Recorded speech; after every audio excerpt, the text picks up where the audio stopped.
Khalifah itu makna paling spesifiknya pemakmur bumi. Dan makmur itu bukan rame. Ingat betul ini ya. Makmur itu bukan rame. Hati-hati, dari kata al-umru asalnya. Sesuatu yang mengandung manfaat. Usia kita, kenapa disebut dengan umur? Berapa umur Anda? Berapa umur anak Anda? Itu memberikan isyarat bahwa sepanjang diberikan usia, ayo hadirkan segala hal yang bermanfaat. Itu maksudnya. Jadi kalau Anda masih punya usia, kita masih punya usia, mata kita mau melihat, lihat yang bermanfaat. Yang nggak bermanfaat, tinggalkan. Kita masih punya pendengaran, alhamdulillah, tapi dengarkan yang bermanfaat. Nggak ada yang bermanfaat, tinggalkan. Lisan kita masih bisa bicara, alhamdulillah, bicara yang bermanfaat, nggak bisa diam. Cuman itu pilihannya, sampai ujung kaki. Makanya di Quran, dari mulai ujung kepala sampai ujung kaki, itu selalu menghadirkan ayat-ayat yang penuh dengan manfaat.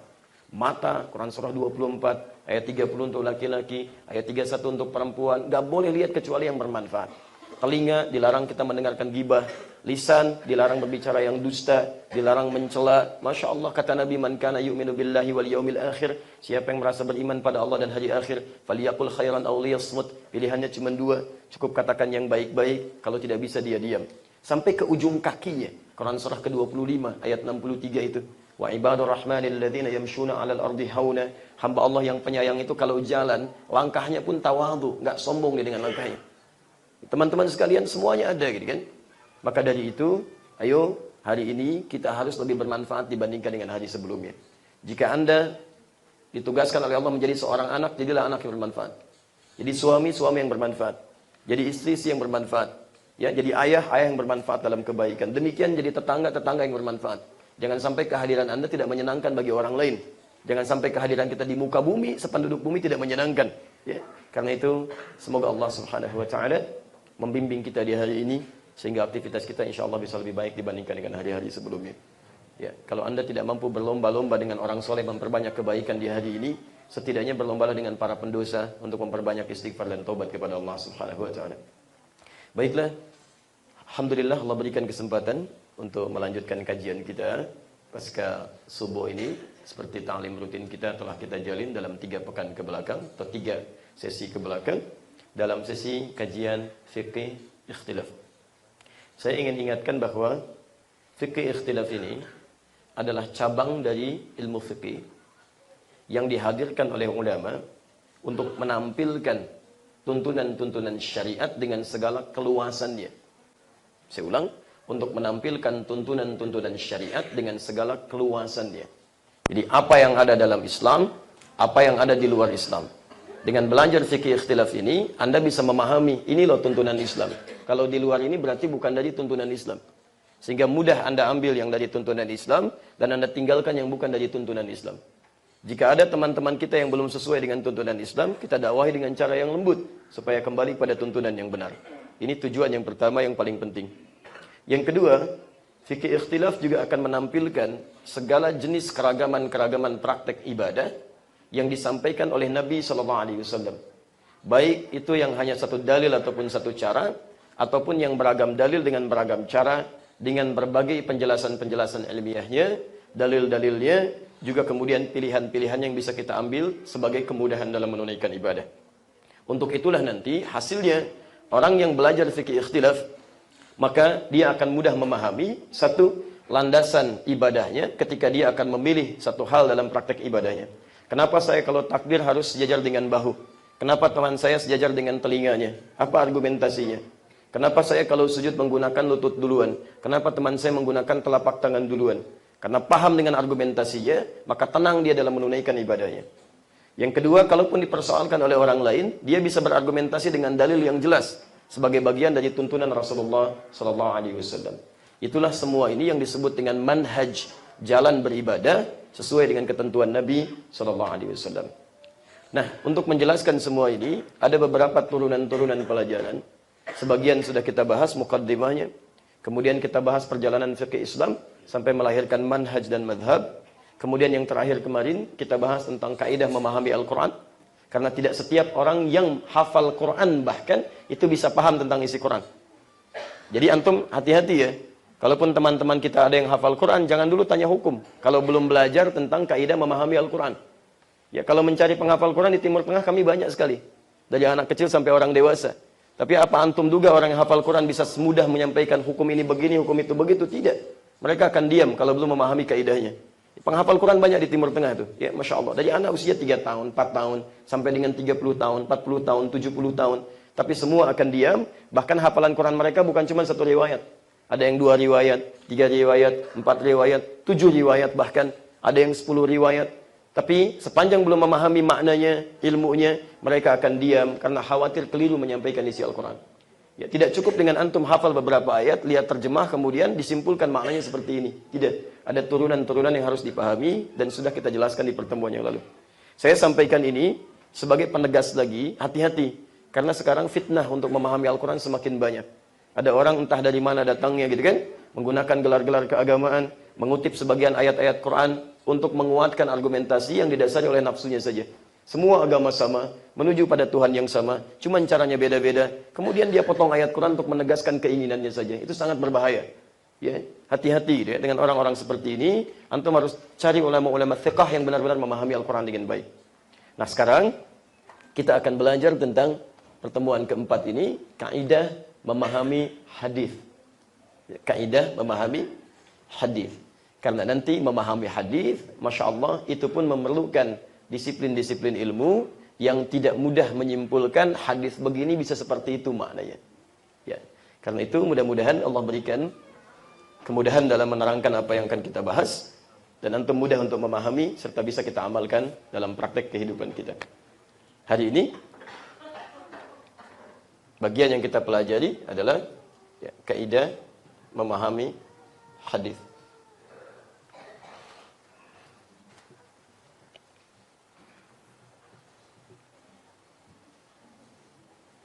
Awas hati-hati ya, nanti ilmu hadis agak sedikit lebih rumit dibandingkan dengan ilmu memahami Al-Quran. Karena turunan-turunannya sedikit agak lebih kompleks, walaupun ada kesamaan-kesamaan di dalamnya.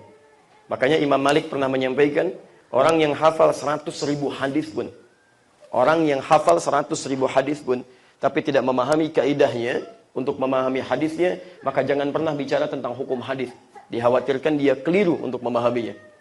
Nah, kita akan turunkan nanti kaidah-kaidah pokoknya. Nanti kalau ada sesi selanjutnya yang lebih mudah, juga kita akan turunkan cara memahami hadis, kualitas-kualitasnya secara singkat. Nanti ada turunan-turunan ilmu, mendengar hadis begini kita bisa tahu nih, ya, ini hadisnya dhaif, ini hadisnya palsu, ini hadisnya sahih, hanya untuk mendengar saja. Nanti ada rumus-rumus umum, walaupun tidak bisa dipraktikkan pada seluruh hadis yang bisa kita dengar. Paham sampai sini? Baik.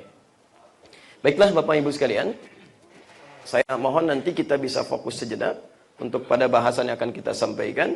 Nanti kalau Anda tertinggal dalam tulisan-tulisan, barangkali karena keterbatasan waktu, kami insya Allah sudah coba siapkan buku yang nanti merangkum kaidah ilmu hadis secara umumnya. Jadi kalau Anda belajar ilmu hadis, bukunya cukup banyak gitu kan, berjilid-jilid. Saya coba berikan nanti dalam bentuk yang ringkas, yang bisa dibaca dengan bahasa kita. Ini setidaknya untuk memudahkan dan memberikan pengantar untuk memahami hadis. Insya Allah mudah-mudahan bisa dibagikan di akhir dan itu tidak ada biaya kita berikan supaya antum bisa mempelajari dengan baik. Nanti ada ininya plus catatannya. Jadi yang belum sempat bawa catatan, saya pun bawakan buku catatan juga. Ya. Kalau belum ada pulpen, kasih tahu. Pertemuan berikutnya saya bawain pulpennya juga. Gitu, ya. Baik. Yang penting antum mau belajar lah. Saya nggak ada masalah. Datang sendiri, nerangin sendiri, tulis sendiri, saya hapus sendiri, saya bagiin bukunya juga, saya kasih catatannya gitu kan. Habis talim antum makan juga, Masya Allah. Kalau belum dengan semua itu antum belum serius, dengan cara apa lagi sampaikan ya? Ayo kita mulai. Bismillah. Teman-teman sekalian, hadis kita tuliskan dengan tulisan seperti ini.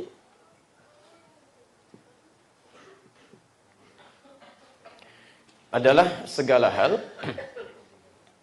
yang dinisbatkan kepada Rasulullah sallallahu alaihi wasallam, baik berupa perkataan beliau, perbuatan beliau, ketetapannya, sifat, atau bahkan sikap dan kesehariannya. Singkatnya, segala yang bersumber dari Nabi SAW itu diistilahkan secara singkat dengan nama hadis. Jelas sampai sini? Baik. Jadi sumbernya langsung dari pribadi Nabi SAW. Nah, sekarang yang penting kita ketahui, dalam hal kita melihat segala yang bersumber dari Nabi Sallallahu Alaihi Wasallam itu, maka para ulama membagi ini semua ke dalam dua bagian penting. Kita lihat dulu. Pertama, para ulama melihat runtutan orang-orang yang meriwayatkan hadis ini sehingga diketahui bersumber dari Nabi Sallallahu Alaihi Wasallam. Kalau tadi kita lihat segala yang bersumber dari Nabi, Anda tanyakan, dari mana tahunya ini dari Nabi? Ya, kalau ada teman kita sekarang mengatakan ini hadis loh, tahu dari mana? Sedangkan Anda belum pernah ketemu Nabi, mimpi aja belum bisa melihat Nabi, gitu kan? Bagaimana bisa mengatakan ini dari Nabi? Maka dibuatlah kualifikasi untuk melacak bahwa semua ini bersumber dari Nabi. Nah, kemudian ketika transmisinya dilacak sehingga sampai kepada Nabi sallallahu alaihi wasallam sebagai sumber pertamanya, maka urutan periwayatan ini disebut dengan sanad namanya. Sanad.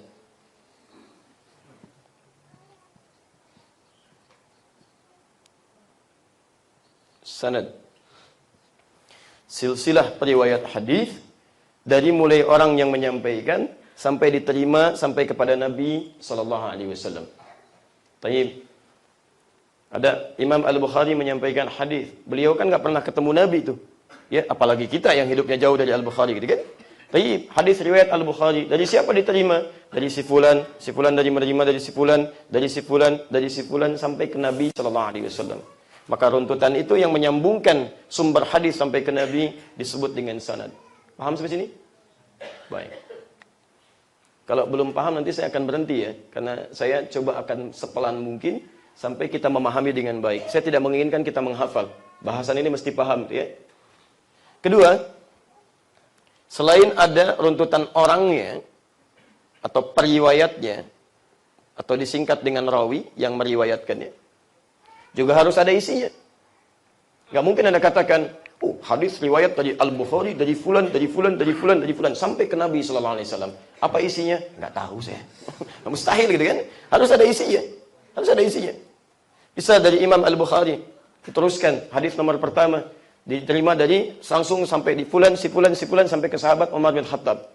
Umar bin Khattab menerima dari Nabi sallallahu alaihi wasallam langsung. Apa isinya? Innamal a'malu binniyat wa innamal likulli imri'in ma nawa. Kan? Faman kanat hijratuhu ila Allah wa rasulih fa hijratuhu ila Allah wa rasulih. Wa man kanat hijratuhu lid-dunya yusibuha aw imra'atin yankihuha fa hijratuhu ila ma hajara ilaih. Nah, isi hadis yang disampaikan ini itu disebut dengan matan namanya.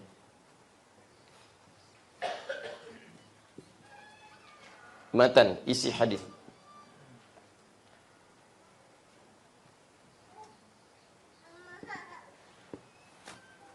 Redaksinya, kontennya.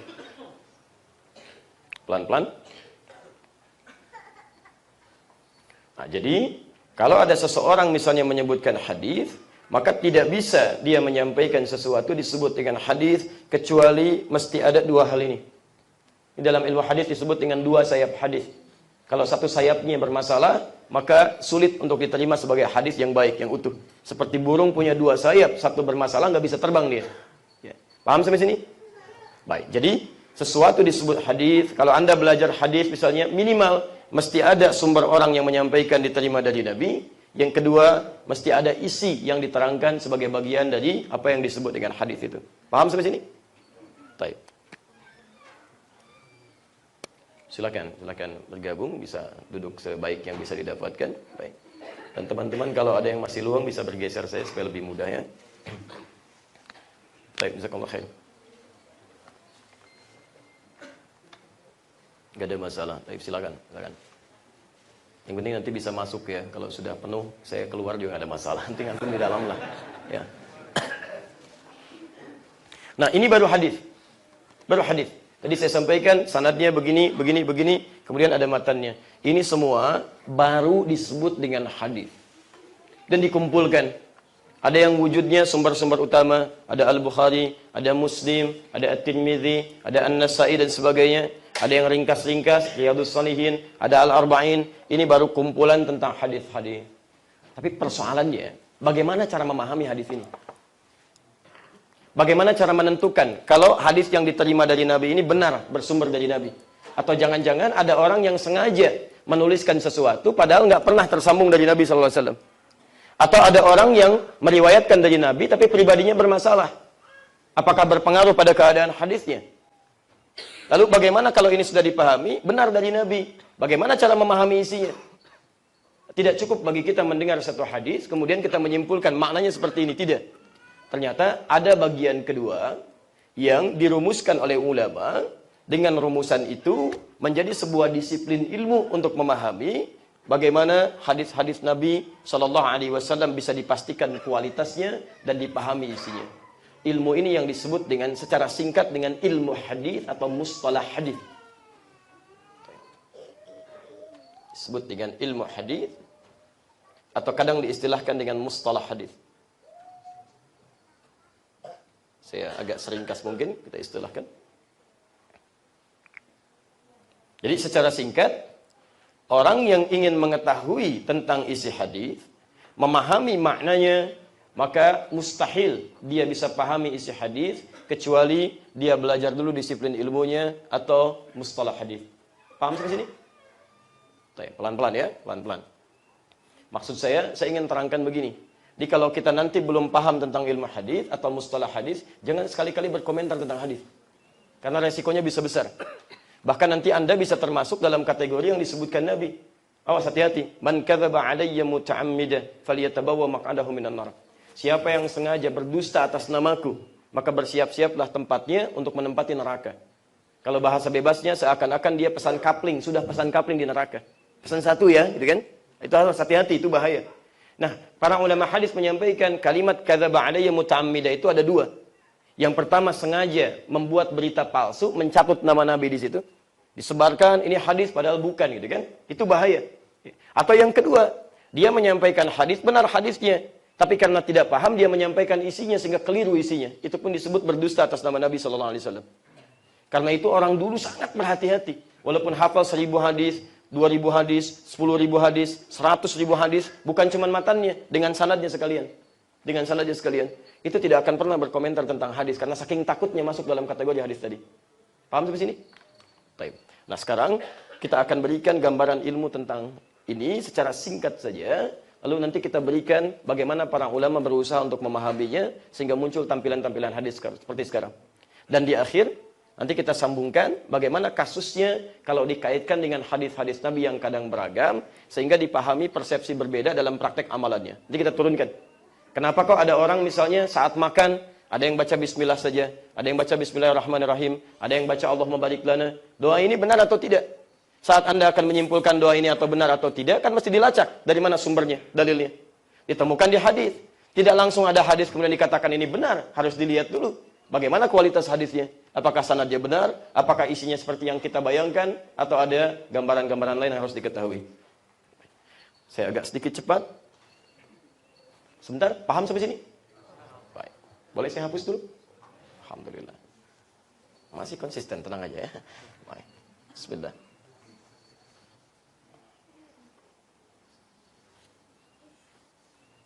Baik. Sekarang saya coba turunkan dulu sebentar. Perhatikan, fokus pelan-pelan, kita ambil pengetahuan dari dasarnya dulu. Kita mulai dari hadisnya dulu. Hadis.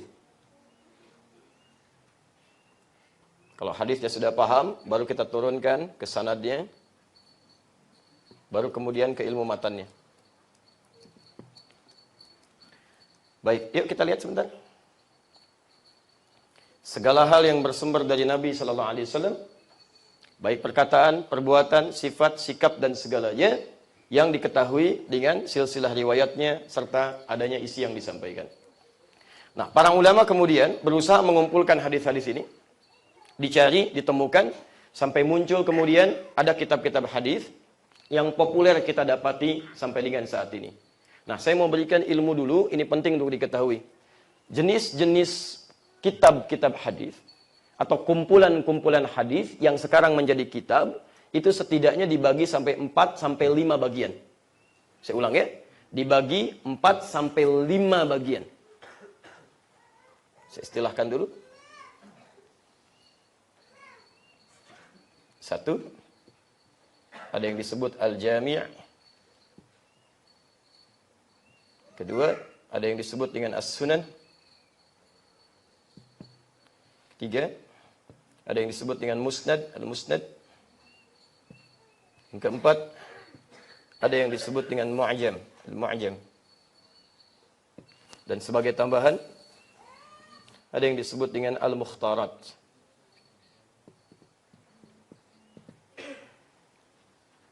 Fokus ya. Kita belum belajar ilmunya nih, kita baru belajar kualifikasi hadisnya.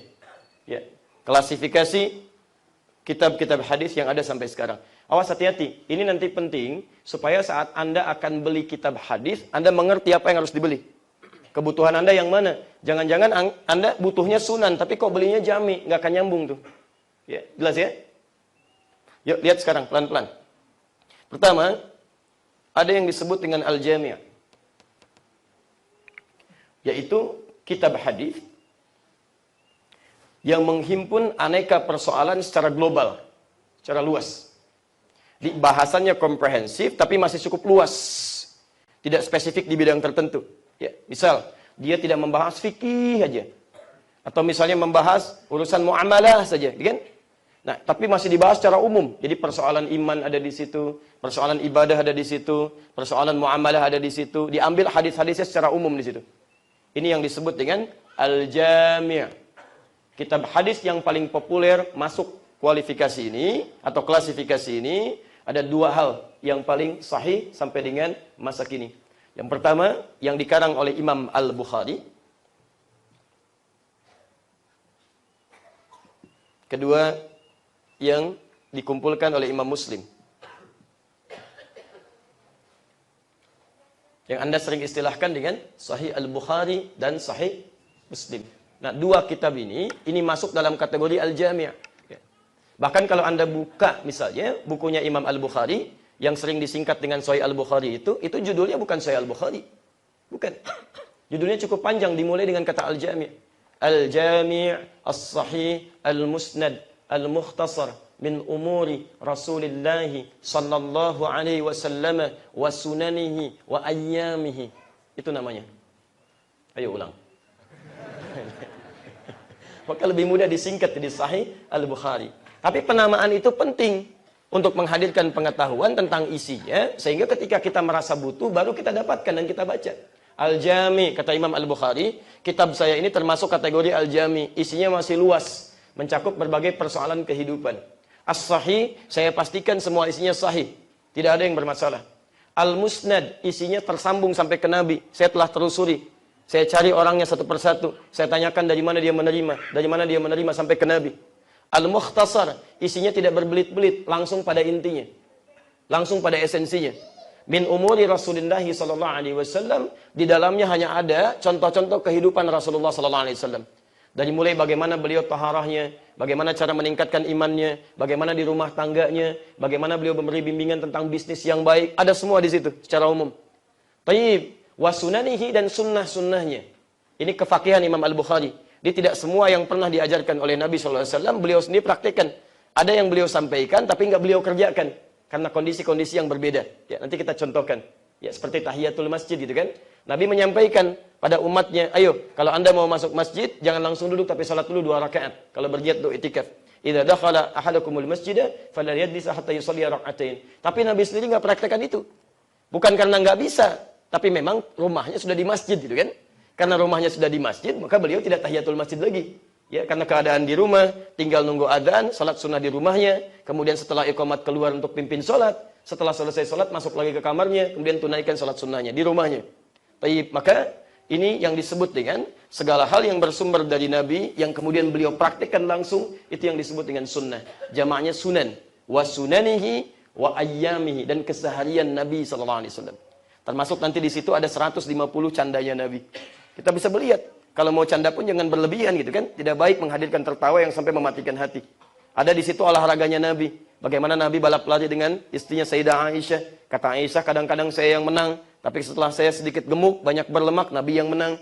Ya, bagaimana keduanya nonton olahraga bareng-bareng, bagaimana keduanya bercanda saat pulang Aisyah sedang sibuk dengan tepungnya, diambil oleh Nabi, dicolekkan ke keningnya, kemudian tertawa bersama di situ. Itu indah sekali, deh. Banyak hal yang bisa Anda hadirkan. Nah, kalau Anda ingin belajar keseharian Nabi secara umumnya, dari bangun tidur sampai tidur lagi, maka Anda bisa koleksi hadis ini. Jelas sampai sini? Baik, alhamdulillah. Sunan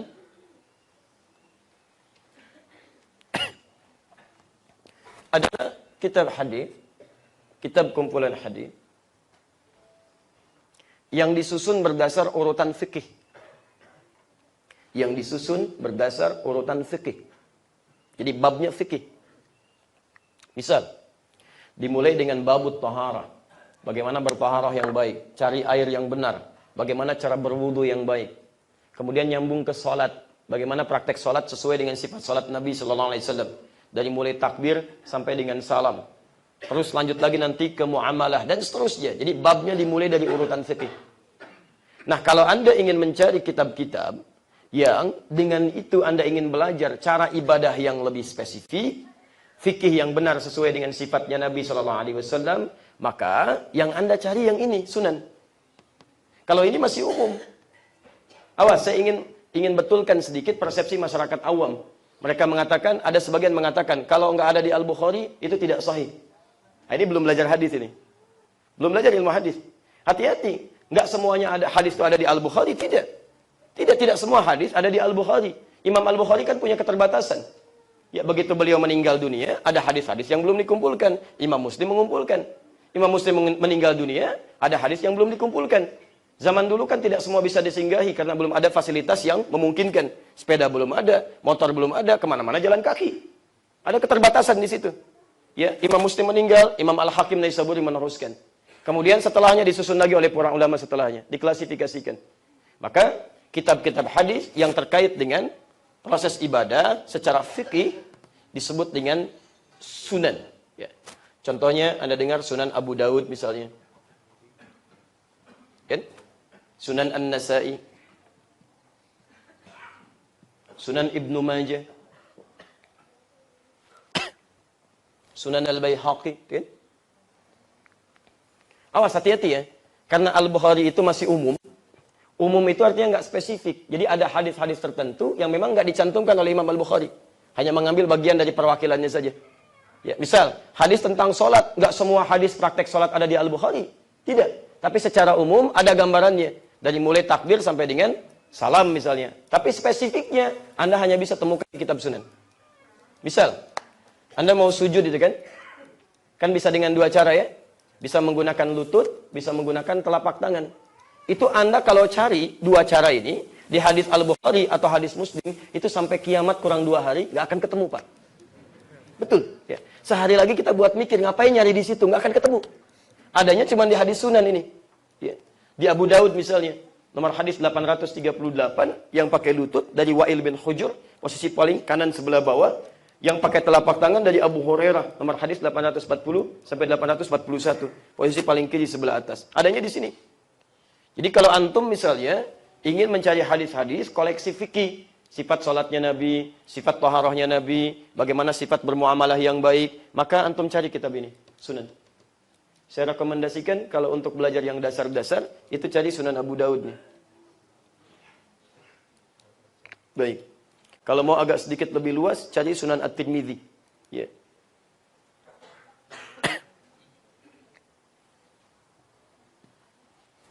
Sebentar, paham sampai sini?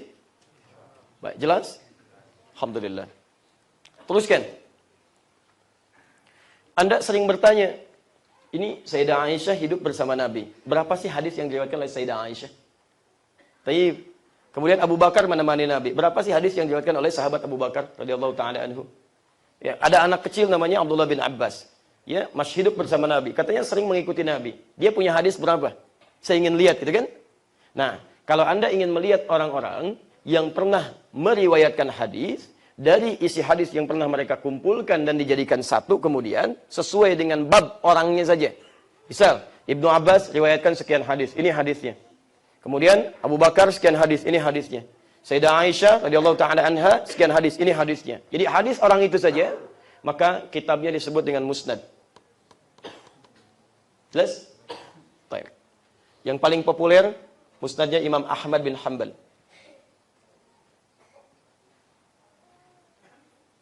Jadi nanti kalau ada hadis riwayat Ahmad misalnya, bin Hanbal rahimahullah, itu jangan diartikan sunan, jangan disebut sunan. riwayat Sunan Ahmad. Itu belum belajar hadis. Imam Ahmad gak disebut Sunan, disebutnya Musnad. Musnad Ahmad. Ya. Dan cara menuliskannya juga lain. Cara menuliskannya lain.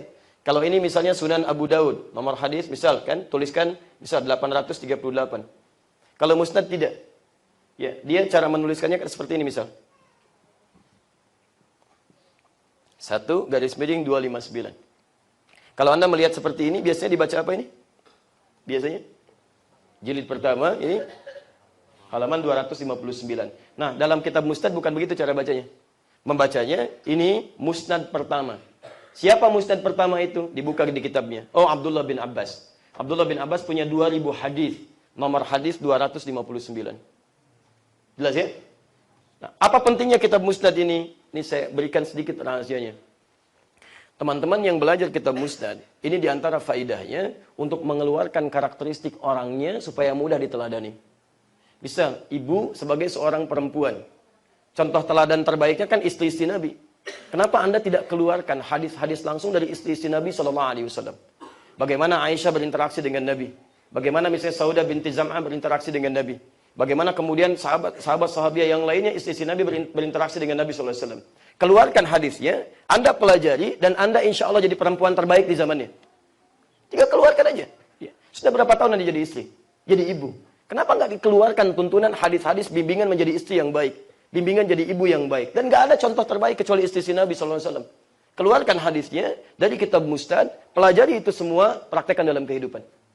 Antum juga sama. Ya, kita ingin didik anak kita lebih baik misalnya kan. Bukankah ada di zaman Nabi anak-anak yang belajar pada Nabi? Abdullah bin Abbas punya 2000 hadis. Abdullah bin Umar 2800 hadis. Ya, ada Abdullah bin Amr bin As yang usia 9 tahun sudah jadi ahli fikih. Bukan cuma ahli hadis, ahli Quran, ahli fikih. Sampai minta pada bapaknya, "Pak, nikahkan saya," katanya, karena saya sudah paham istilah fikih semua. Usia 9 tahun. Anda bisa bayangkan. Nah, kita punya cita-cita bagaimana anak kita tuh 9 tahun bisa jadi hafal Quran, paham hadis, dan tahu fikih. Kenapa nggak Anda keluarkan hadis-hadis dia? Bagaimana cara beliau belajar, apa yang dipelajari, apa yang disampaikan. Ini poinnya. Ya, antum juga begitu. Ya, misal, kan sahabat Nabi tidak semuanya ustad. Malah sedikit yang ustad. Ali bin Abi Thalib itu kan, ada Mu'adz bin Jabal, baik, ada Abdullah bin Mas'ud. Umumnya apa? Umumnya Masya Allah ada yang pengusaha, banyak sekali. Abu Bakar As-Siddiq, Utsman bin Affan, ya, Abdurrahman bin Auf, radhiyallahu ta'ala anhum jami'an. Dan mereka ahli surga. Bahkan Abu Bakar itu kan diantara sahabat Nabi yang pertama masuk surga. Tanpa hisab lagi. Pengusaha, bukan ustadz, bisa masuk surga. Tanpa hisab. Masya Allah. Bagaimana bisa seperti itu? Antum keluarkan. Bagaimana Nabi SAW membimbing mereka dalam berusaha. Keluarkan hadisnya turunannya. Orang-orangnya keluarkan. Seperti apa gambarannya gitu kan? Nah, ini poinnya. Bahkan hebatnya nanti diantara mereka asetnya masih ada sampai dengan hari ini. Ya, seperti pernah sering saya sampaikan. Utsman bin Affan, sahabat Nabi, menikah dengan 2 putri Nabi. 2 putri Nabi, Anda bayangkan. Orangnya soleh luar biasa. Taat, sangat pemalu. Sampai kata Nabi, malaikat Jibril kalau turun, ikut malu kalau lihat Utsman. Masya Allah gitu kan. Dan sibuknya luar biasa. Bisnisnya sibuk luar biasa. Asetnya banyak. Sampai hari ini masih ada. Tapi masih sempat menunaikan tahajud malamnya. Tidak ketinggalan sholat berjamaahnya. Dan bisnisnya lancar. Dan dekat dengan Allah Subhanahu Wa Taala. Masuk surga tanpa hisab. Antum cek sampai dengan subuh ini. Cek. Ya. Menantu Nabi bukan, sahabat Nabi bukan, tetangga Nabi bukan, gitu kan? Masya Allah, surganya belum jelas. Ya, jangankan masuk surga tanpa hisab, surganya belum jelas sampai dengan hari ini. Gitu kan? Seperti apa gambarannya? Kalau malaikat turun, belum tentu malu lihat antum. Ya. Baik. Coba cek. Asetnya nggak sebanyak Utsman, tapi sibuknya lebih daripada Utsman. Berangkat gelap, pulang gelap, tahajud enggak, ya, subuh kesiangan, gitu kan? Masya Allah. Masuk surga pengen tanpa hisab, plus surga Firdaus lagi, gitu kan? Agak repot di sini. Nah, ini poinnya. Dia antum bisa keluarkan bagaimana tipikal beliau ketika berusaha. Nah, ini sahabat Utsman bin Affan radhiyallahu taala anhu. Baik, teruskan. Mu'jam. Antum sering kali tanyakan, "Ustaz, ini ada hadisnya enggak?" Baik. Ini hadisnya di mana? Innamal a'malu binniyat. Ini hadisnya di mana? Bagaimana kualitasnya? Maka ulama sudah mulai fikirkan. Kalau ada orang-orang ingin mencari hadis, terlalu lama dia mencarinya, dibuka satu persatu, maka kemudian dibuatlah satu rumusan yang disebut dengan kitab Mu'jam. Mu'jam. Kitab hadis yang disusun umumnya secara alfabetis. Ya, dari hijaiyah, dari hamzah sampai dengan ya.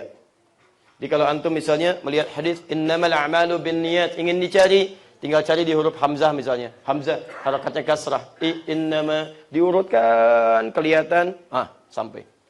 Zaman dulu belum ada komputer. Kalau sekarang mudah sekali. Ya. Di pertemuan berikutnya, insya Allah tolong diingatkan panitia ya. Saya mau tunjukkan nanti satu hasil karya, Masya Allah ya, sarjana-sarjana muslim yang menghadirkan satu konsep digital, perpustakaan digital, yang kalau antum pengen lihat hadis tinggal klik aja. Nanti saya tunjukkan, dan kalau mau copy, saya simpan nanti filenya selama sebulan di sini. Silakan antum copy itu sebanyak-banyaknya. Dan itu gratis, silakan. Saya senang kalau Anda tebarkan lagi, sehingga jadi kemaslahatan bersama untuk dipelajari. Nanti insya Allah ada koleksi-koleksi ratusan ribu kitab, bahkan mungkin masuk pada level jutaan, yang nanti saya punya koleksinya. Itu keunggulannya, bukan cuma kitab yang disalin, tapi ada yang di-copy, di-scan langsung, nasakh. Di-scan dari kitab aslinya, ada yang versi manuskripnya, ada yang versi salinannya. Jadi kalau ada teman-teman yang menulis butuh sesuatu, nanti tinggal copy dari situ, dicocokkan dengan aslinya. Jadi kelihatan betul itu kan, dan insya Allah jadi lebih baik. Ya. Dan masih asli insya Allah, masih pakai bahasa Arab. Kemudian, dia kan. Mu'jam yang terkenal, Mu'jam At-Tabrani. Mu'jam At-Tabrani.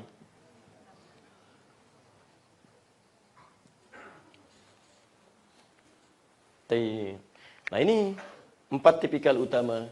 Jadi kalaupun teman-teman di masjid pengen mengoleksi hadis, lihat dulu, antum bisa pisahkan kebutuhan jamaahnya seperti apa yang mau dipelajari. Misal ada ta'lim nih, kajian fikih, baik itu fikih laki-laki ataupun untuk perempuan misalnya, ya antum ambil referensinya, kitab Sunan bagikan, bahas dari situ. Oh kita pengen belajar yang umum dulu, ambil misalnya Al-Jami', cari Sahih Al-Bukhari, cari Sahih Muslim, ya. Paham sampai sini? Baik. Ini yang saya sampaikan sebagai pembuka nanti, sehingga ketika nanti kita bahas masalah hadis-hadis kita paham. Kalau saya sebutkan di sini, nggak ada di sini belum tentu tidak sahih. Bisa ditemukan di yang lainnya. Jelas ya? Nah, tolong persepsi kita masih dibuka sehingga sesuai dengan aspek keilmuannya. Ya, sahabat Nabi menyampaikan, sahabat menerima, disampaikan, ulama merumuskan, dituliskan. Mereka tidak ada perbedaan pendapat di sini. Nabi nggak beda, sahabat nggak beda, tabiin nggak beda, ulama nggak beda. Tiba-tiba Anda beda sendiri misalnya. Nah, mohon maaf, yang salah bukan sahabat, bukan tabi'in, bukan ulama. Kita yang barangkali mesti melihat dengan lebih luas. Paham sampai sini? Baik. Yang terakhir. Sebelum sampai ke yang kelima, saya ingin terangkan sebentar. Yang 4 ini, dengan segala klasifikasinya, ini yang disebut kitab hadis namanya. Saya ulang, ini yang disebut kitab hadis. Kutubul hadis.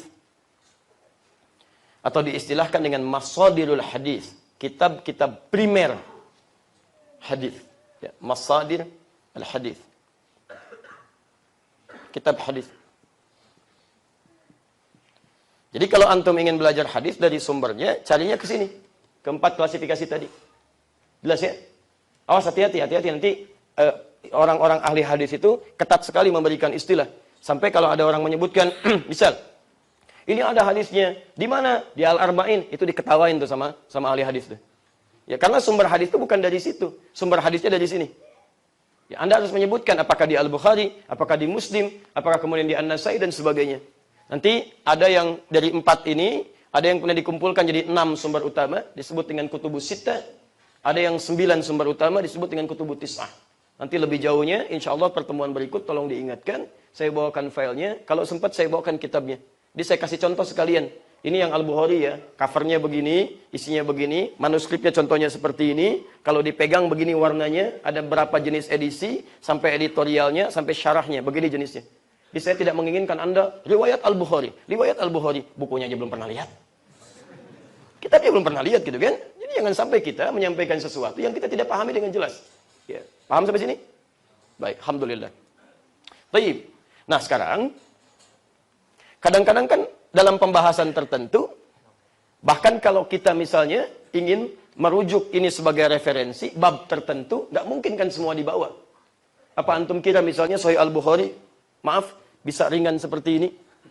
Tidak ya, tebalnya juga cukup tebal, lebarnya juga cukup lebar, dan barangkali belum tentu bisa praktis dibawa kemanapun. Saya ingin selalu bersama Sahih Al-Bukhari. Masya Allah, mau dikantongin susah. Aja bikin jubah yang kantongnya segini gitu kan. Masukin, bawa, misalkan, kan bikin repot sendiri gitu ya. Tapi nggak mungkin, mustahil bisa dibawa kemana-mana. Dan tidak semua di kitab itu ingin dipelajari seluruhnya. Barangkali para pebisnis, pengusaha ingin belajar tentang cara usaha berasal dari Nabi gitu kan. Barangkali teman-teman yang pengajar ingin belajar sifat pengajaran Nabi SAW. Itu harus dikeluarkan. Dipilih secara tematik. Nah, pilihan secara tematik sesuai dengan kebutuhan-kebutuhan itu yang disebut dengan mukhtarat. Sehingga ada istilah mukhtaratul hadis atau hadis pilihan. Hadis pilihan.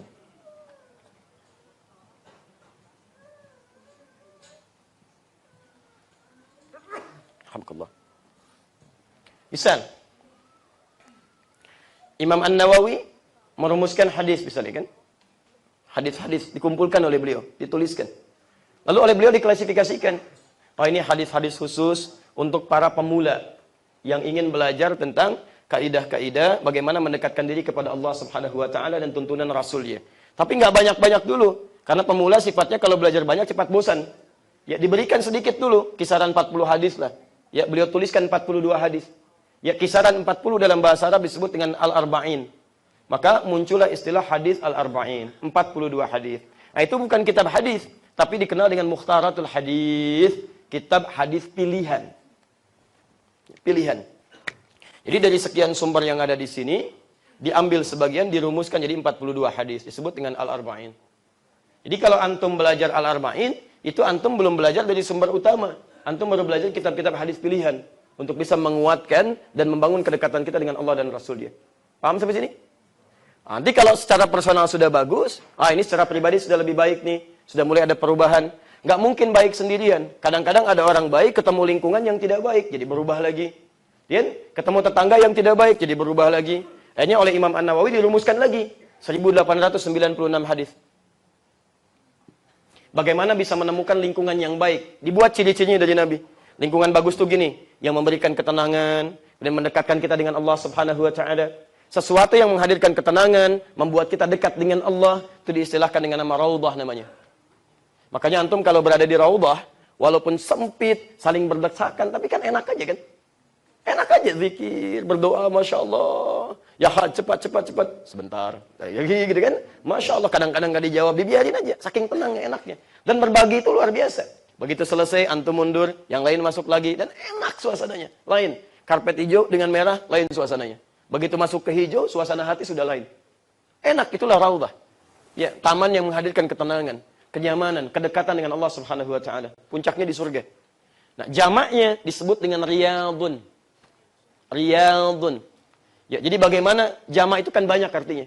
Bagaimana rumah antum bisa seperti raudhah, yang kalau masuk ke situ suasana hati tenang, dekat dengan Allah Subhanahu wa taala, lihat ruang musholla pengen sholat gitu kan, lihat mushaf pengen dibaca, dengar sesuatu ada keindahan di situ. Bagaimana menjadikan rumah sebagai raudhah? Antum turunkan. Bagaimana menjadikan kantor sebagai raudhah? Bagaimana menjadikan komplek tinggal kita sebagai raudhah?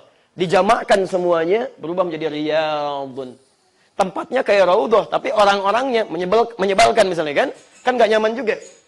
Maka harus menemukan orang-orang yang baik juga untuk menghadirkan tempat yang lebih tenang lagi. Orang-orang yang baik, yang mendekatkan kita dengan Allah, namanya salih. Jamaknya disebut dengan solihin. Solihin. Maka digabungkan menjadi riyadus solihin. Naik 1896 hadis. Ini termasuk mukhtaratul hadis. Makanya beda Anda belajar al-arba'in dengan riyadus solihin itu akan lain. Riyadus Shalihin lebih al-arba'in lebih ke personal. Riyadus Shalihin lebih terbuka lagi, ya, secara hubungan sosial, komunal, bagaimana menciptakan kebaikan dalam kehidupan bersosial. Ini yang disebut dengan mukhtarat al-ahadits. Anda pengen pilih, ini sunan ini kebanyakan tebal-tebal, ada berapa jilid. Saya pengen yang sedikit aja, belajar fikih yang singkat. Maka Ibnu Hajar Al-Asqalani mengeluarkan dari Sahih Al-Bukhari. Udah nggak usah banyak-banyak, ini hadis fikih aja. Diurutkan oleh beliau. Ya, siapa yang ingin sampai pada harapan yang diinginkan belajar fikih, harapan yang sangat diinginkan disebut dengan maramun. Sampai kepadanya disebut dengan bulughun, maka disebut kitabnya Bulughul Maram. Enggak pakai ini hadis pilihan atau al-mukhtarat. Baik. Paham sampai sini? Nah, kita belum belajar ilmu hadis ini, kita baru hadisnya. Baru hadisnya, baru kitabnya. Jadi kalau nanti teman-teman ngoleksi di sini kan ada banyak nih, Masya Allah ya. Itu ada Bulughul Maram, saya lihat ya. Masih rapi, belum bergeser, masih rapat. Ya, Masya Allah, Alhamdulillah. Artinya belum ada yang ngambil sama sekali ya. Baik, itu Masya Allah, haula wala quwwata illa billah. Bahkan antum punya Syiar A'lam Nubala itu. Masya Allah. Itu tidak mudah itu. Syiar A'lam Nubala itu jilid bahasa Arab aslinya aja 29 jilid. Masya Allah, terjemahannya ada 4 jilid ya. Itu luar biasa tuh. Mungkin baru sebagian, belum semuanya. Itu nanti kita bahas lebih jauh lagi ya. Nanti saya tunjukkan dalam bentuk digital ya. Boleh saya hapus yang ini? Baik. Masih ada waktu kita? Sampai jam berapa? Oh ya silakan. Wah, nggak ada masalah ya. Saya suruh berhenti, antum silakan sampai jam 9. Saya nggak ada pahala besar ya. Baik, setiap ada peluang pahala jangan tinggalkan. Kalau antum bisa raih, ya, kalau ditunda kemungkinan besar nggak akan dapat lagi. Apapun itu poinnya. Yuk kita teruskan. Sekarang kalau sudah paham klasifikasi, saya kasih sedikit pengantar ilmunya dulu. Sanad. Di sini nanti Anda bisa menemukan istilah dengar hadis sahih, hadis dhaif, hadis palsu, asalnya dari sini. Sanad.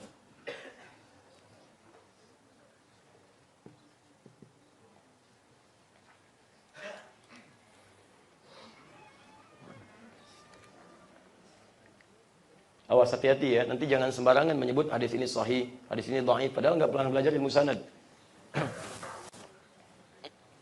Baik. Hadis bisa disebut hadis jika diketahui sumber yang langsung menyampaikan informasi tersebut kepada Nabi Sallallahu Alaihi Wasallam. Misal, saya turunkan dulu ya. Saya buat yang paling singkat saja misal ya. Ini dari sahabat Ali bin Abi Thalib misal, atau nama umum saja. Ali menerima dari Uthman misal, Uthman menerima dari Umar, Umar menerima dari Abu Bakar As-Siddiq, kemudian Abu Bakar menerima dari Rasulullah sallallahu alaihi wasallam.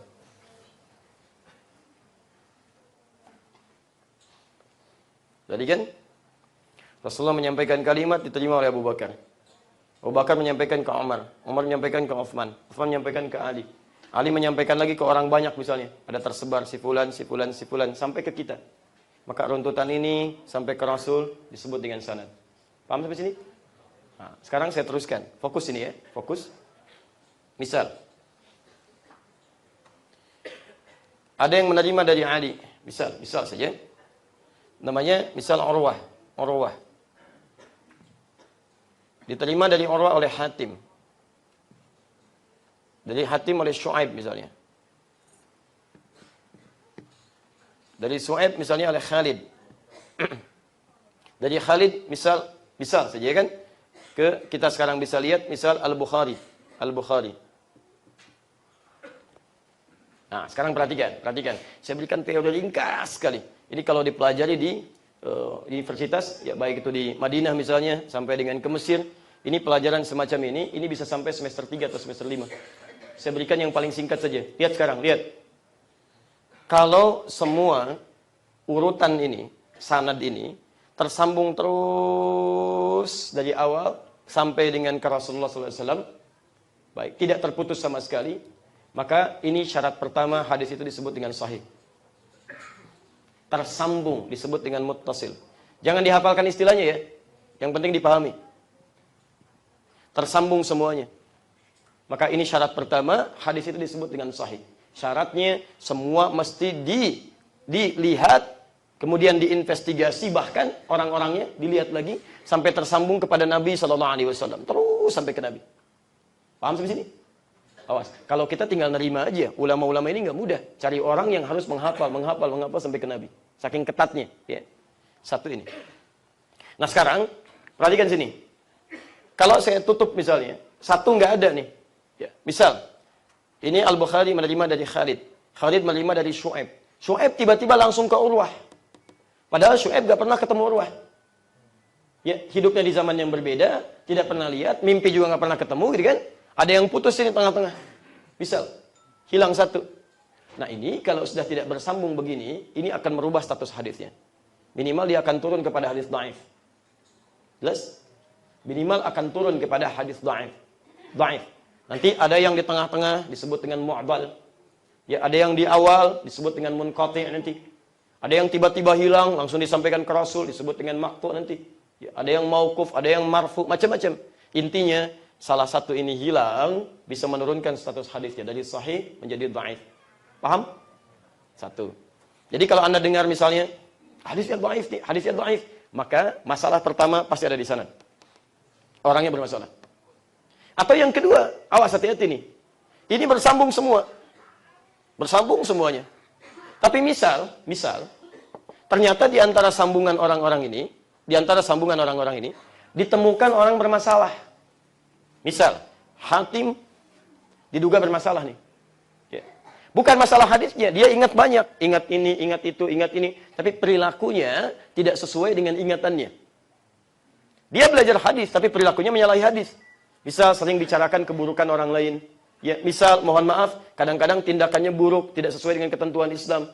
Ya, misal sering menunda-nunda sholat dan sebagainya. Perilakunya agak menyimpang, berbuat fasik. Maka status hadisnya itu bukan cuma turun. Dari hadis dhaif ini bahkan punya kualifikasi khusus. Disebut dengan hadis mungkar namanya.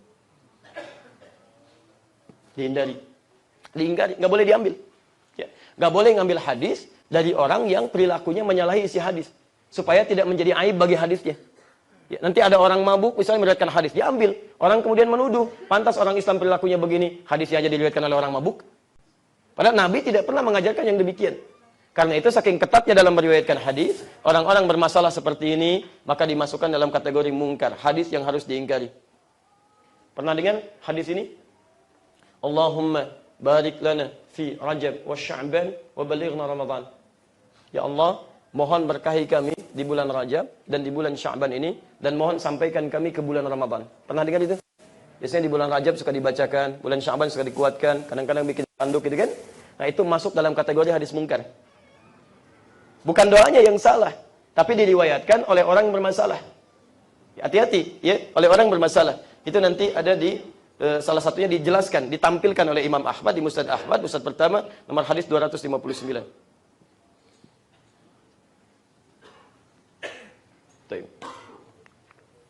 Nanti kita akan belajar, kita akan turunkan. Ya, siapa yang bermasalahnya kita akan turunkan. Ya, ini ada si fulan, ada si fulan, ada si fulan, dan seterusnya. Baik. Hadisnya belum tentu salah. Kalimatnya bagus. Sebagai doa nggak ada masalah. Tapi ketika disebutkan bagian dari Nabi SAW sebagai hadis, ini yang jadi aib. Ya, harus dikeluarkan ini karena diriwayatkan oleh si fulan yang sedang bermasalah. Contoh, antum pernah dengar hadis ini? Awal Ramadan rahmah, wa awsatuhu maghfirah, wa akhiruhu aitkum minan nar. Awal Ramadan itu adalah rahmat, pertengahannya adalah maghfirah, dan akhirnya adalah pembebas dari neraka. Pernah dengar?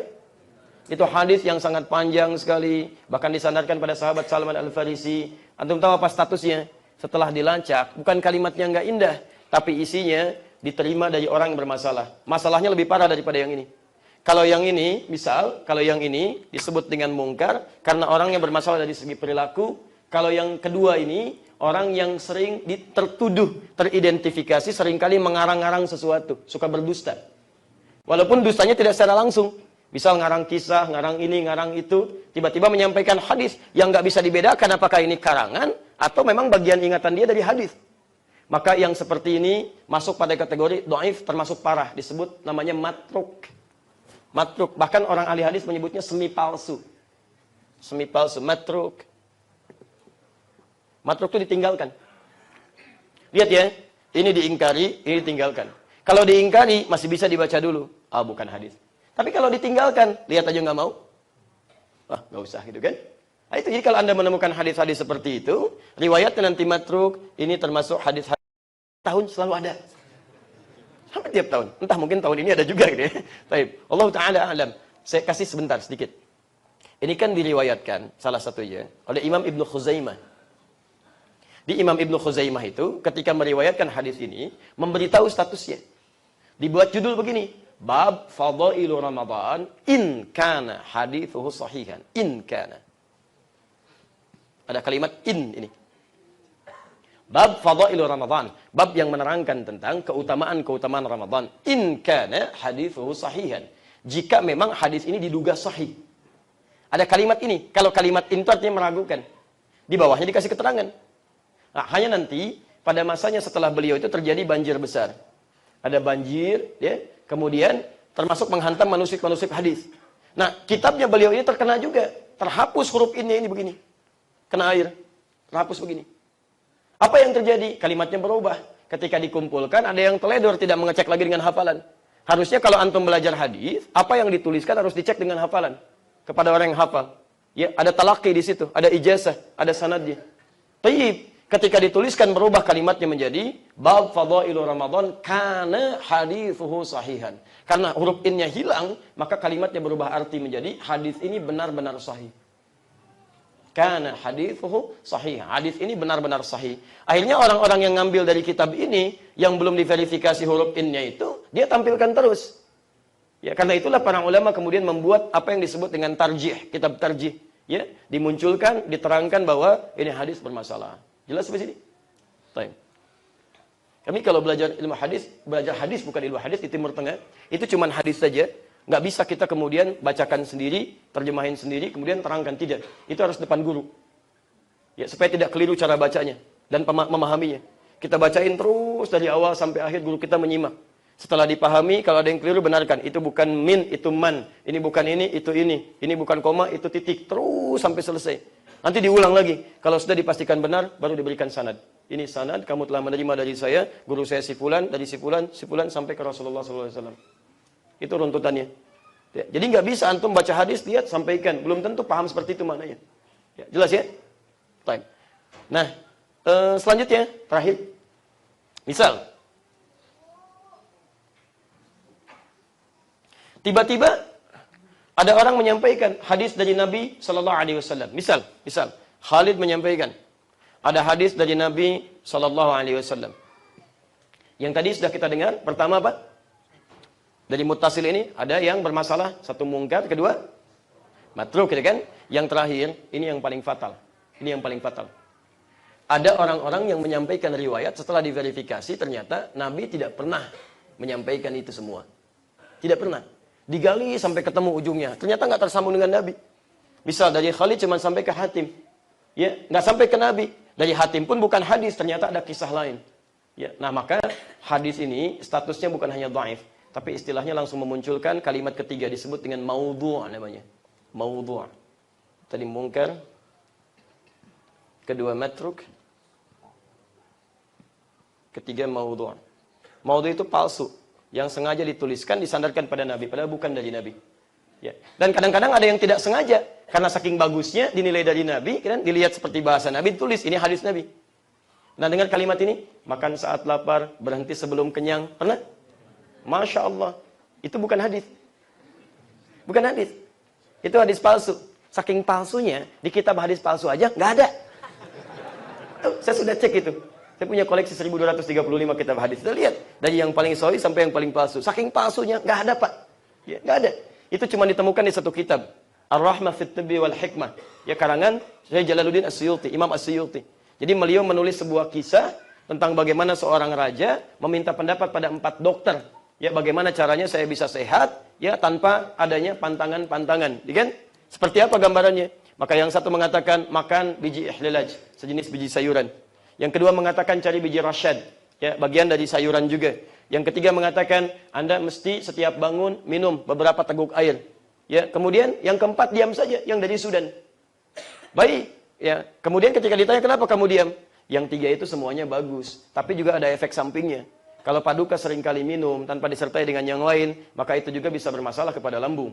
Biji rasyad kalau terus dikonsumsi, kemudian juga ihlilaj itu juga bisa bermasalah ke pencernaan.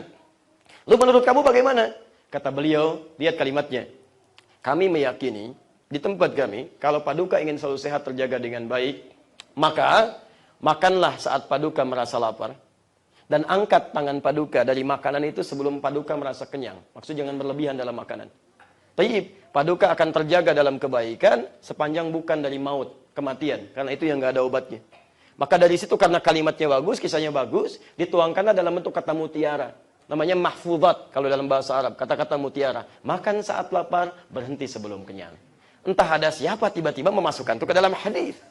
Maka disebutkanlah hadis Nabi loh, makan saat lapar, berhenti sebelum kenyang. Masya Allah.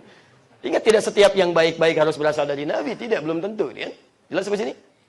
Alhamdulillah. Makan saat lapar, berhenti sebelum kenyang. Hadis bukan?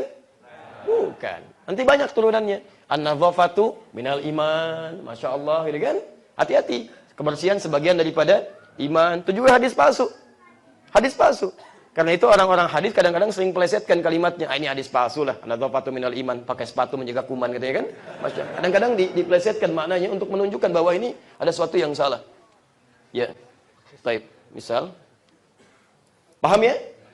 Antum tahu berapa banyak hadis palsu yang ada di sekitaran kita? Pernah ada seorang dieksekusi. Kita pernah belajar ilmu hadis. Ada seorang pernah mau dieksekusi. Karena memalsukan hadis. Hukumannya kematian. Langsung dia. Itu di hukum Islam itu nggak boleh. Ini bisa menjadi fitnah bagi masyarakat, aib dalam beribadah, dan jadi fatal salahnya. Maka dia mau dieksekusi, begitu mau dikisah ditanya, berapa hadis yang telah kamu palsukan? Arba'ina alfan, 40.000 hadis. Ini tidak mudah ya. Tidak mudah.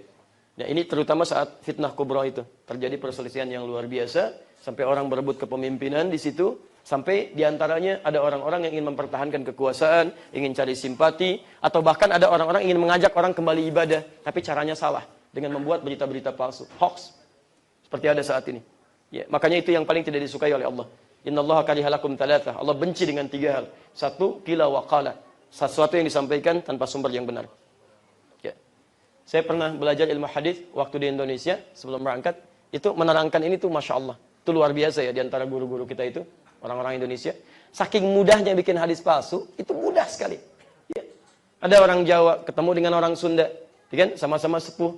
Ya, taruhlah misalnya satu namanya si fulan, satu si fulan, supaya nggak menyebut nama secara langsung, gitu kan? Taib, kalau 2 orang disatukan, orang sepuh kan namanya syekhan. Disamarkan. Syekhan itu kalau disiplin ilmu hadis, itu adalah 2 ahli hadis, Al-Bukhari dan Muslim. Rawahu Syekhan, Al-Bukhari dan Muslim. Masya Allah, ini 2 orang Jawa dengan Sunda ketemu bikin hadis hanya untuk menggambarkan betapa mudahnya membuat kalimat-kalimat dengan kaidah bahasa Arab yang benar. Afdalud dahri bi faisil laili ucifa wa kurifa wa ubina hatta karusa udamuhu fa idza bukhila fadriba unuquhu 3 marat hatta utiha. Rawahu Syekhan. Tuh, antum masih bengong tuh. Tahu artinya? Itu secara kaidah gramatikal bahasa Arab benar semua. Afdalud dahri benar semua, mubtadanya benar, mudhaf ilaih sampai ujungnya. Tapi artinya itu bukan bahasa Arab sebetulnya. Afdalud dahri, dahar yang paling afdal, bi faisil laili dengan faiz lele, kucipa kasih kecap sedikit, wa kuripa sertakan kerupuk, wa ubina dikasih abon hatta karusa udangu sehingga terasa udangnya. Fa idza bukhila apabila kabuhulan, keselak, faduriba uluku maka pukullah punduknya 3 marat 3 kali hatta utiha sampai dia muntah. Rawahu Syekhan, diriwayatkan oleh 2 orang syekh yang sudah tua. Nah, ini. Jadi kami diberikan gambaran betapa mudah orang bikin hadis ini, tapi tidak tahu bahwa itu sangat berisiko. Sangat berisiko. Ya, nanti teman-teman akan banyak temukan diantaranya yang bahkan jadi praktek dalam kehidupan. Jadi praktek dan orang mulai ngarang-ngarang. Ya, dari salam misalnya, dari sholat tuh takbir, ngangkat sampai dengan dia salam. Ya, Nabi aja yang jelas surganya, orang paling takwa ketika salam itu cuma wajahnya bergerak begini. Dengan kalimat Assalamualaikum warahmatullah. Assalamualaikum warahmatullah. Itu Nabi, Rasul, ditugasin ngajarin sholat. Orang paling takwa, Masya Allah dekat dengan Allah, surganya tanpa hisab. Tiba-tiba datang seseorang, Nabi bukan, ya Masya Allah sahabat bukan, tabiin bukan, surga belum jelas. Tidak ditugaskan untuk menerangkan sifat sholat. Tiba-tiba ketika salam, Assalamualaikum warahmatullah. Assalamualaikum warahmatullah. Misal gitu kan. Baik, kita tidak bermaksud menyalahkan konteks ini. Tapi ada sesuatu yang keliru di situ. Kalaupun digali nggak akan ketemu keterangannya, tidak akan bersumber dari hadis. Itu yang disebut dengan maudhu'. Nah, maka rumus ini secara singkat dikenal dengan 3M namanya.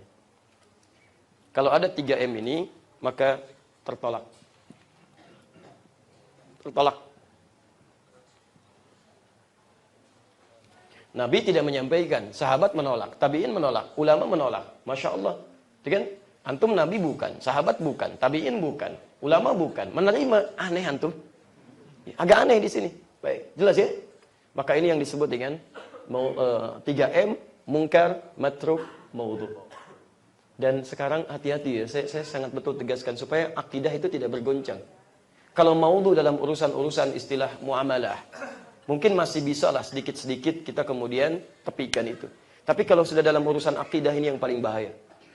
Sekarang orang maudhu' bukan cuma membahas hadis. Sekarang memahami Al-Quran ditafsirkan dengan maudhu', ngarang-ngarang sendiri. Itu paling bahaya itu.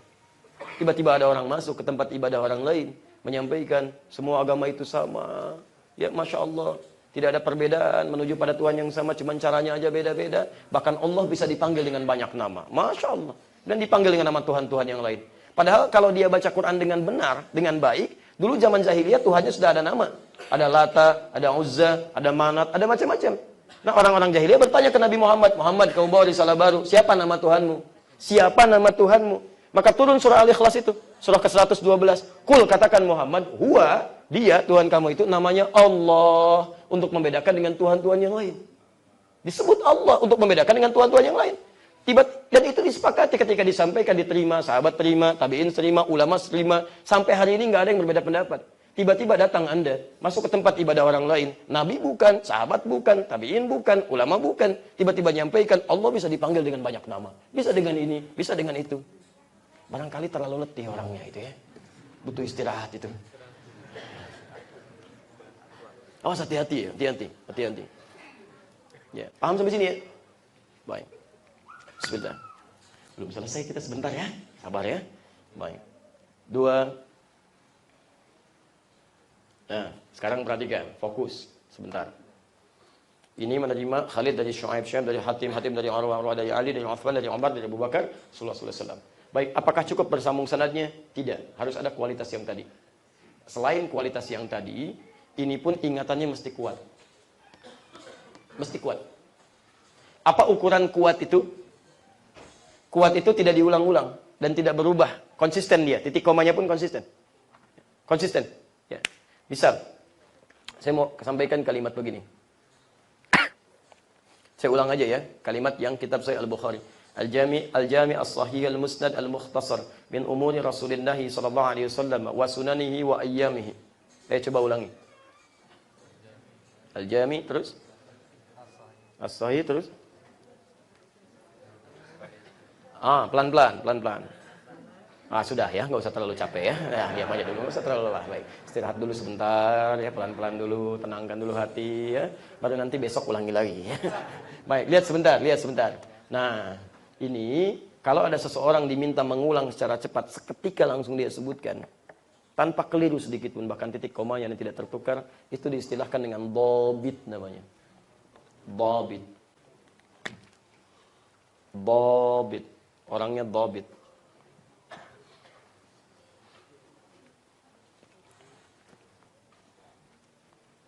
Dhabit. Hafalannya harus kuat. Jadi kalau dibacakan satu halaman pun harus diulang dari awal sampai akhir, nggak ada kelirunya. Itu syaratnya diantaranya. Nggak bisa seseorang meriwayatkan hadis bagian dari rawi sementara ada ingatan yang berkurang di situ, bisa bermasalah. Itu kalau beda sedikit saja, bisa lupa titik koma aja, lupa titik dan koma, status hadisnya akan turun dari hadis sahih menjadi hadis hasan namanya. Hasan, antum pernah dengar istilah hasan, kan? Bukan orangnya, oh ini hadis hasan, hadis yang diriwayatkan oleh sahabat bernama Hasan, bukan. Dia nggak belajar itu ya. Baik, hasan yang dimaksud adalah status hadis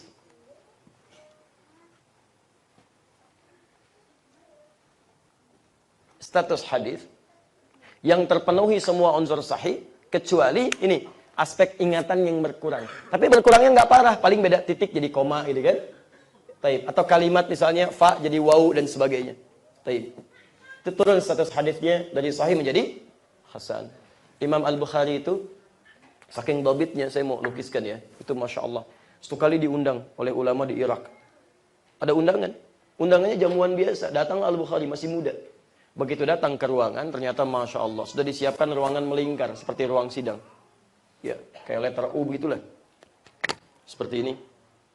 Diberikan satu kursi di sini. Ternyata beliau mau diuji, Pak. Datanglah ke sini, duduk di sini. Masya Allah. Di sini sudah duduk 10 ulama. Ahli hadis semua.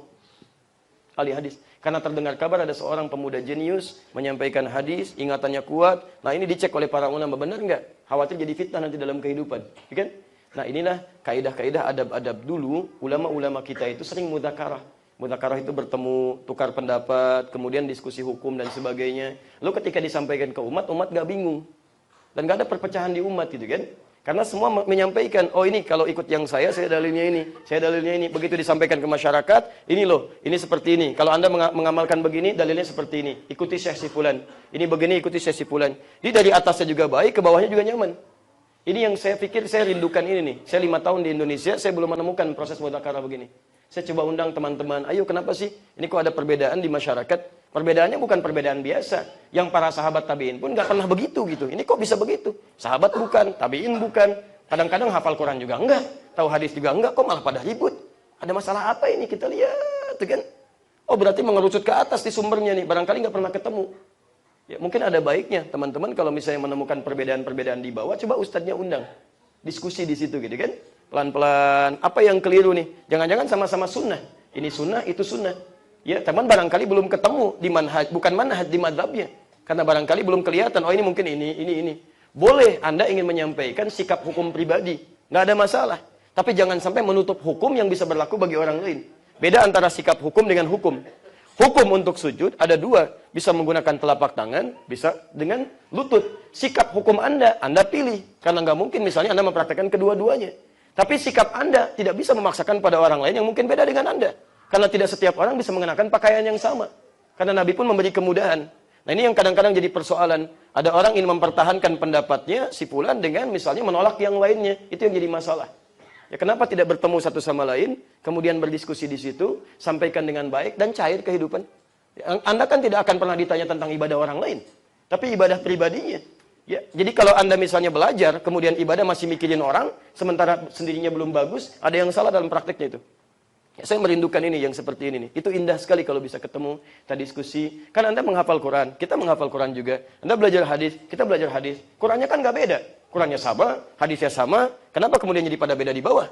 Dan pada rame gitu kan? Ya, ada sesuatu pasti yang harus diluruskan di sini. Ya. Awas jangan buang-buang energi lah dengan memikirkan sesuatu yang nggak harus dipikirkan. Anak antum butuh dipikirkan, pada belum mandi sebagian itu kan, dan sebagian tuh mikirin orang. Halo, jelas?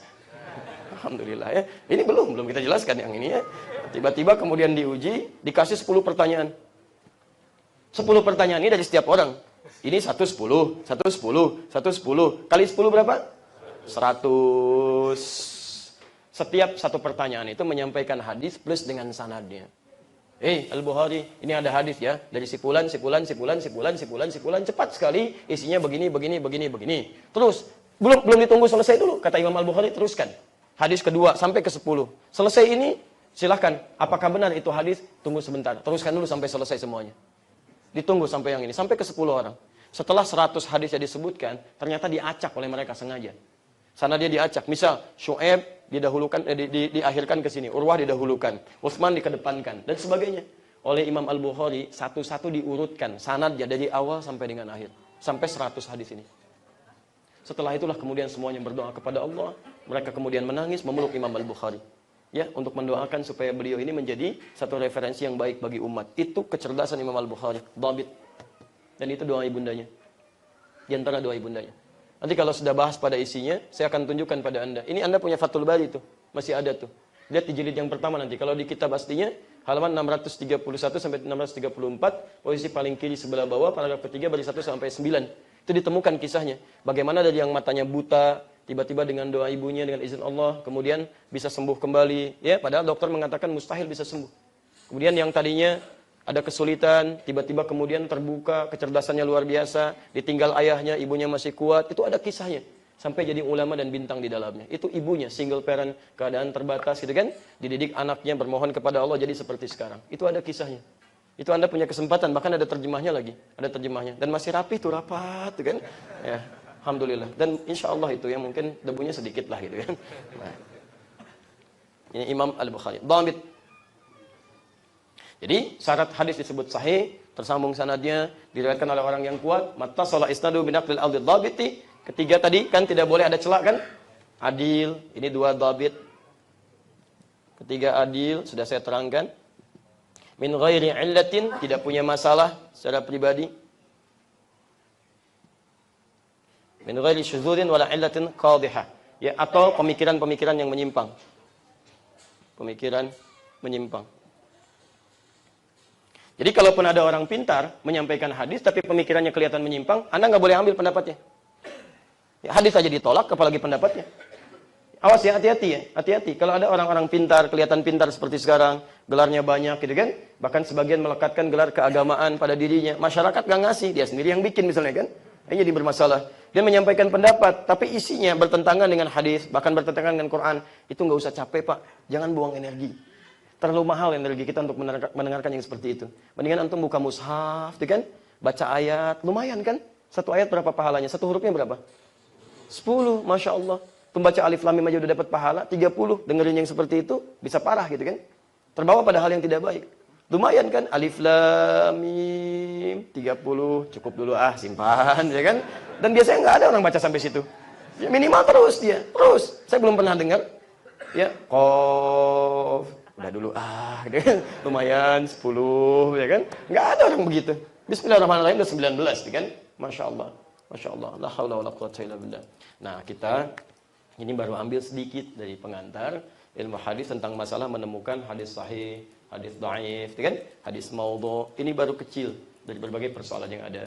Nanti insya Allah di pertemuan berikutnya baru kita akan masuk kepada inti utama dalam memahami hadis, termasuk nanti contoh kasusnya. Saya bawakan contoh kasus. Ini saya sudah siapkan filenya sebetulnya. Kalau teman-teman ingin mendapatkan, hubungi panitia. Nanti setiap kajian bawa flash disk aja. Nanti titipkan ke panitia, bisa dikopikan. Saya turunkan langsung dengan persoalannya, akar masalahnya, perbedaannya di sini, dalilnya ini, solusinya seperti ini. Nanti pertemuan berikutnya kita bahas ilmu matan, memahami hadis, langsung ke fikih ikhtilafnya. Misal, saya tanya begini. Antum makan, nanti habis ini insya Allah ada sarapan kan ya? Baik, ada sarapan, insya Allah gitu kan? Taib. Sekarang perhatikan. Bukan, kalau mau makan baca apa? Bismillah, taib, alhamdulillah. Yang bismillah angkat tangan. Taib. Turunkan dulu. Baik, ada yang bacaan lain? Yang bismillahirrahmanirrahim? Enggak kan ada bismillah, singkat ada bismillahirrahmanirrahim.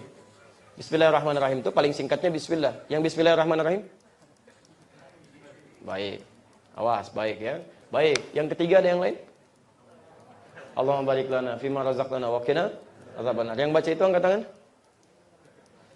Baik, alhamdulillah enggak ada masalah, enggak akan diberikan ngasih kotak gitu kan. Kita angkat tangan aja apa susahnya, enggak ada masalah. Apa yang antum takutkan?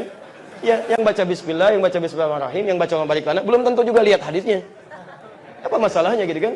Saya mau tanya pada antum, yang baca bismillah saja pernah lihat hadisnya? Dari kitab hadisnya langsung ya, bukan dengar dari gurunya. Dari kitab hadisnya langsung, pernah lihat gak? Ya, pernah ngecek gak? Tuh, baik ya, nanti kita itu akan lihat. Kita akan lihat ya, apakah betul membaca bismillah saja, atau betul bismillahirrahmanirrahim, atau betul Allahumma barik lana. Jangan-jangan diantaranya ada yang dhaif, jangan-jangan ada yang palsu, jangan-jangan misalnya ada yang sebetulnya simpel, tinggal dibaca, selesai masalah kita. Baik, kapan itu kita pelajari? Pertemuan berikutnya insya Allah. Ya. Ya, karena waktunya kita terbatas, nanti saya bawakan kitabnya langsung, lihatkan dan sebagainya, supaya waktu kita lebih insya Allah bermanfaat. Kita punya suruk nanti, kita tunaikan dulu 2 rakaat. Setelah itu nanti kita bisa tampilkan dengan banyak hal insya Allah. Baik, izinkan saya memberikan nasihat dulu dan beberapa pengumuman. Yang pertama, teman-teman sekalian, kita belajar fikih ikhtilaf ini untuk menggali keluasan syariat. Supaya bisa paham tentang agama, menunaikan dengan tenang, dan bisa berargumentasi dengan baik saat ditanya oleh orang lain. Jelas sampai sini? Baik, sehingga harus disimpulkan bahwa saya mengajarkan ini bukan untuk dijadikan amunisi untuk mendebat orang. Atau juga untuk berselisih dengan orang lain. Di belajar fikih ikhtilaf ini menyatukan, bukan untuk memecah belah. Jadi kalau misalnya Anda belajar kemudian jadi pandai berdebat, berarti saya salah mengajarkan Anda. Ya, saya ingin sampaikan, tolong jauhi hal-hal yang sekiranya bisa mengurangi pahala-pahala kita. Kalau ada yang kurang sependapat, diskusikan dengan baik. Dan tidak perlu berselisih, itu tidak baik.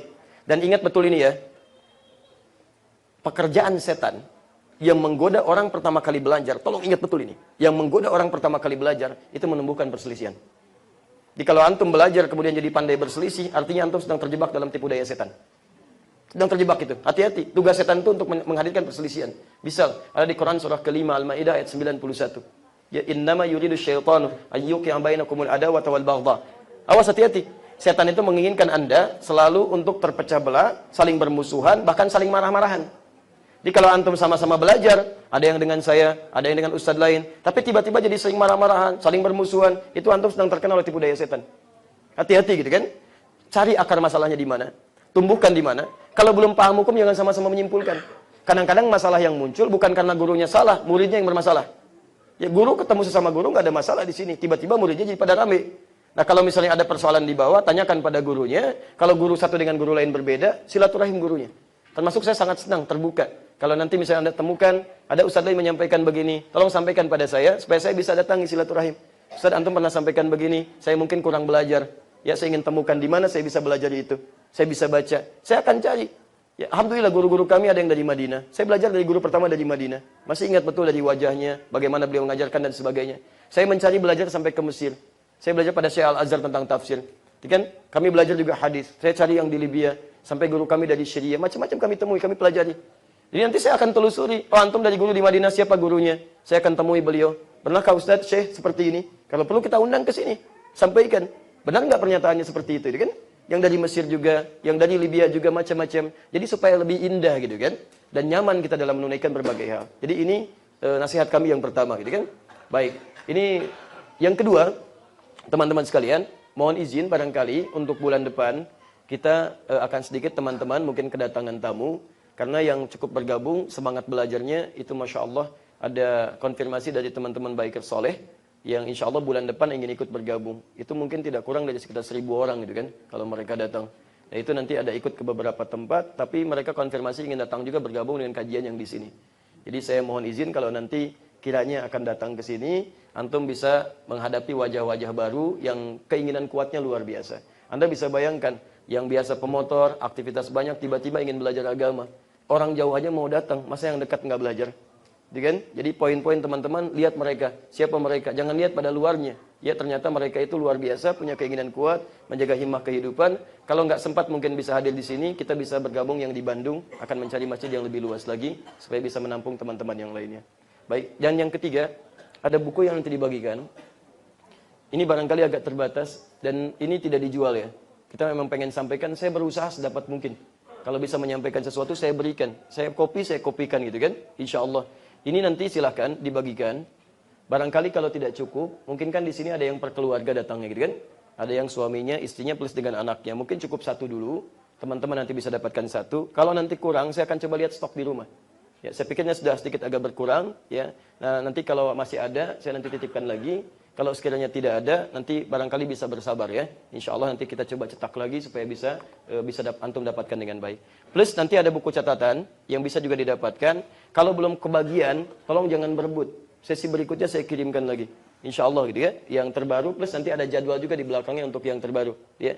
Yang ini nanti silahkan dibagikan. Mudah-mudahan bisa didapatkan dengan baik. Dan itu pun tidak dijual.